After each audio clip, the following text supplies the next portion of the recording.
Assalamualaikum warahmatullahi wabarakatuh. Welcome back to our channel Janur Biru Official.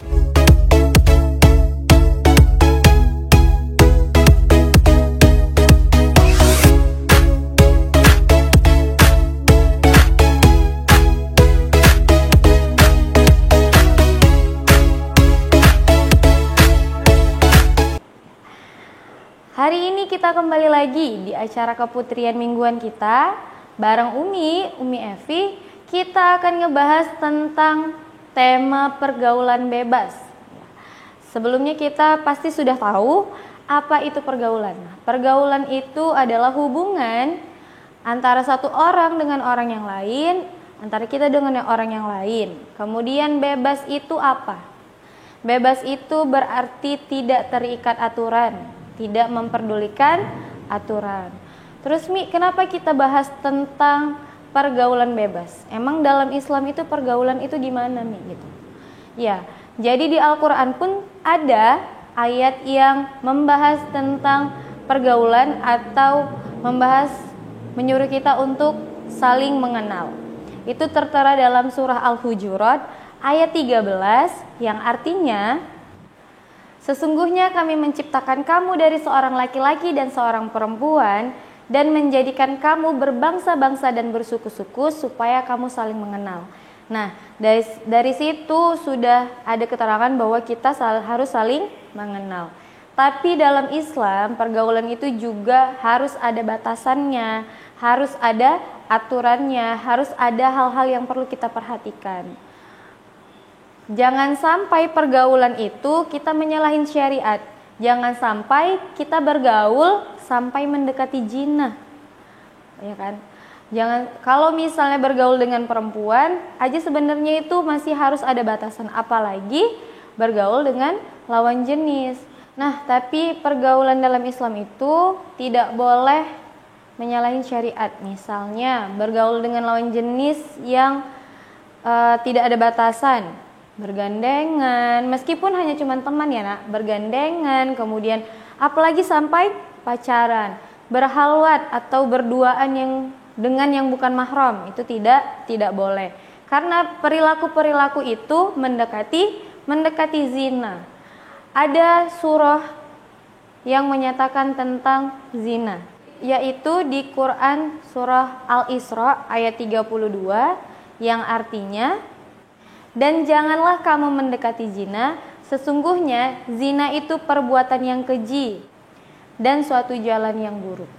Nah, dari ayat itu sudah jelas-jelas bahwa kita harus menghindari atau menjauhi zina, gitu ya. Nah, dari ayat itu sudah jelas bahwa Allah itu memerintahkan kita untuk menjauhi zina.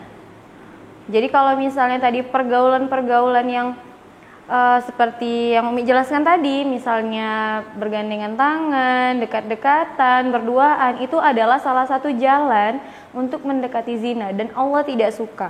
Apalagi sampai bergaul secara bebas, tidak mementingkan lagi aturan-aturan yang Allah buat. Nah, jadi perintah untuk menjauhi zina, menjauhi pergaulan bebas itu juga bukan perintah Umi, bukan perintah ustadznya, dan bukan juga perintah orang tua kalian. Umi dan orang tua kalian itu hanya menyampaikan atau mengingatkan bahwa itu perintah dari Allah, ya. Nah, jadi perbuatan zina dan yang tadi itu adalah perbuatan yang melampaui batas. Itu juga tertera di Al-Quran, di Quran surah Al-Mu'minun ayat 7 yang artinya, barang siapa yang mencari di balik itu atau zina, maka mereka itulah orang-orang yang melampaui batas.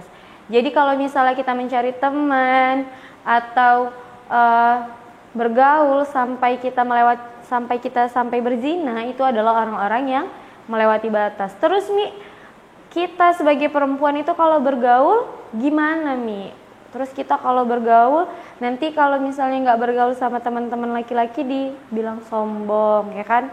Takut dibilang sombong. Kita boleh berteman, tapi jangan sampai melewati batasnya.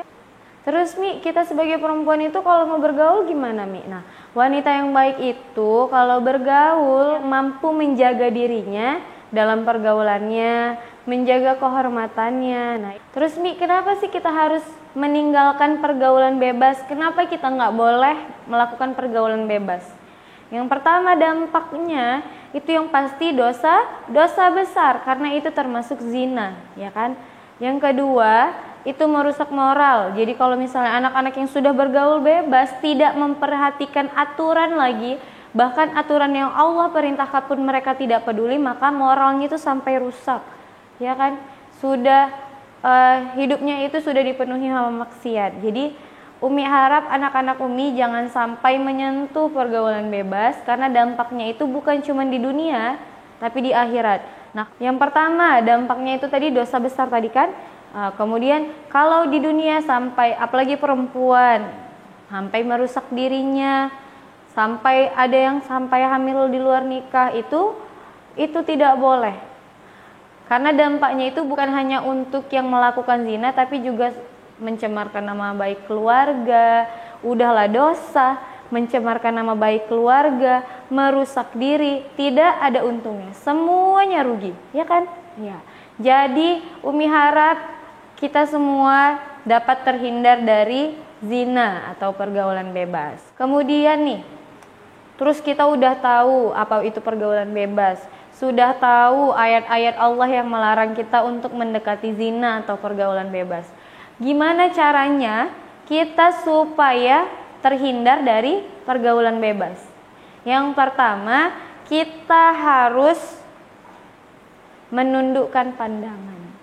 Bukan berarti kalian jalan tuh harus nunduk gitu ya, enggak. Menundukkan pandangan ini juga Allah loh yang suruh. Ada di Quran surah An-Nur ayat 31 yang artinya, dan janganlah mereka menampakkan perhiasannya kecuali yang biasa terlihat daripadanya. Jadi kita harus menundukkan pandangan, dan kita tuh juga nggak boleh memperlihatkan perhiasan-perhiasan kita, memperlihatkan aurat kita kecuali yang biasa terlihat daripadanya, yaitu muka dan telapak tangan.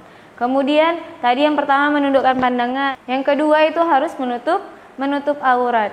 Menutup aurat itu kan kewajiban kita sebagai seorang muslimah, ya, sebagai seorang wanita untuk mengulurkan jilbabnya daripada kepala sampai kaki dan berpakaian yang longgar ya.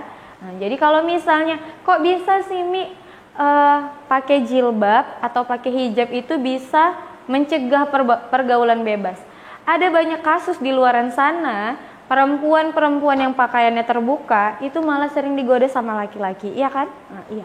Ini analoginya Umi kasih, misalnya ada permen, kita ibaratkan perempuan yang manis itu permen yang dibungkus dan tidak dibungkus. Kalau permen yang tidak dibungkus pasti akan dikerumuni oleh semut, bisa jadi dikerumuni lalat.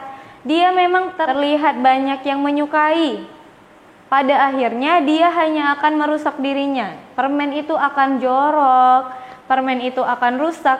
Kira-kira kalau sudah dikerumuni semut dan sudah dikerumuni lalat, kira-kira masih ada nggak sih yang mau makan gitu? Nggak ada lah pasti kan. Nah, begitu juga perempuan, begitu juga kita memperlakukan diri kita. Kalau kita menutup diri, berarti kita itu seperti permen yang dibungkus, yang terjaga. Kemudian kalau kita yang tertutup auratnya, insya Allah itu terlindungi karena kita sudah dibungkus, ya kan? Jadi semut pun kalau mau mengerumuni kita, kalau semut pun mau mengerumuni permen itu tadi, pasti ada halangannya, pasti niatnya diurungkan gitu ya, karena susah untuk mengerumuni orang-orang atau permen yang dibalut sama bungkus tadi. Oke, tadi yang pertama menjaga pandangan, yang kedua menjaga atau menutup aurat, ketiga itu kita juga harus membatasi pergaulan. Bukan berarti kalian tuh harus di rumah aja. Kata Umi Epi harus membatasi pergaulan, jadi nggak berkawan sama siapa-siapa, nggak gitu ya. Membatasi itu dalam artiannya memperhatikan perilaku-perilaku, jangan sampai kelewatan batas. Kalau cuma sekedar kenal boleh, jangan sampai kayak yang Umi bilang, jangan sampai pegangan, jangan sampai gandengan, meskipun itu cuma teman, berarti itu sudah melewati batas ya. Nah, berarti kalau misalnya mau menghindari zina, langkah pertama itu harus membatasi cara kita bergaul, gitu ya. Oke, nah jadi itu aja materi dari Umi hari ini, singkat, padat, dan semoga anak-anak Umi bisa mencerna, bisa bermanfaat. Kita juga dapat menghindari perbuatan zina. Sekian pertemuan keputrian kita hari ini. Sampai ketemu di acara keputrian selanjutnya dengan pemateri yang lebih mantap, dengan Umi-Umi lain yang lebih keren. Tetap pantau di channel ini ya, di Janur Biro Official. Assalamualaikum warahmatullahi wabarakatuh.